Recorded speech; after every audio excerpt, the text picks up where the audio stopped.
DA নিয়ে আবারও খুব গুরুত্বপূর্ণ আপডেট। তো ভিডিওটি 1 সেকেন্ডের জন্য স্কিপ করবেন না, পুরোটা দেখবেন। আর আপনি যদি আমাদের চ্যানেলের নতুন দর্শক হয়ে থাকেন এবং চ্যানেলকে সাবস্ক্রাইব না করে থাকেন, তো অবশ্যই চ্যানেলকে সাবস্ক্রাইব করবেন এবং আমাদের পাশে থাকবেন। তো ভিডিওটি শুরু করা যাক। ডিএ মামলায় তৎপরতা, রাজ্য সরকারকে আইনি নোটিশ পাঠালো কর্মচারী সংগঠন। অবশেষে ডিএ মামলা নিয়ে রাজ্য সরকারি কর্মচারী সংগঠনের তরফ থেকে বড় পদক্ষেপ নেওয়া হলো। সুপ্রিম কোর্টের নির্দেশ যাতে রাজ্য সরকার মেনে চলে, সেই আবেদন জানিয়ে রাজ্যের মুখ্য সচিব এবং অর্থ দপ্তরের প্রধান সচিবকে আইনি চিঠি পাঠিয়েছে confederation of state government employees.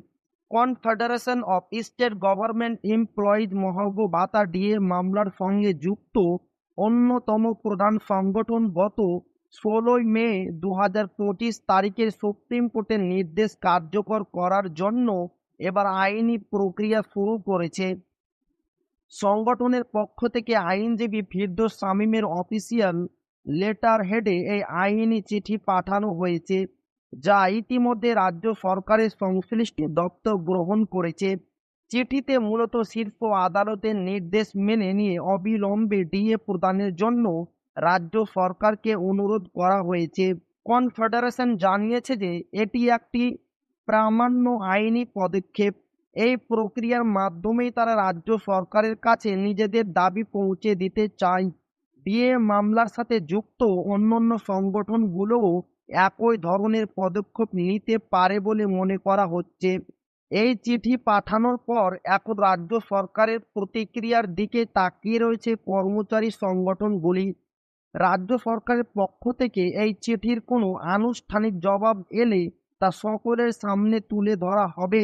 এই আইনি পদক্ষেপের ফলে ডিএ মামলার ভবিষ্যৎ কোন দিকে মোড় নেই, সেটাই এখন দেখার। আইনি নোটিশ, সুপ্রিম কোর্টের ডিএ সংক্রান্ত নির্দেশ পালনের জন্য রাজ্য সরকারকে আইনি চিঠি।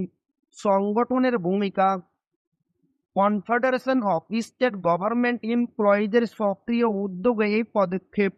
পরবর্তী পর্যায়, রাজ্য সরকারের জবাবের অপেক্ষা এবং তার ভিত্তিতে পরবর্তী পদক্ষেপ নির্ধারিত হবে।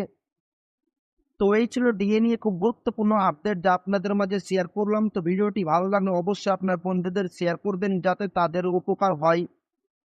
আর আপনি যদি এখনো আমাদের চ্যানেলকে সাবস্ক্রাইব না করে থাকেন, তো অবশ্যই চ্যানেলকে সাবস্ক্রাইব করবেন এবং আমাদের পাশে থাকবেন। তো আবারও দেখা হবে ডিএ রিলেটেড খুব গুরুত্বপূর্ণ ভিডিওতে।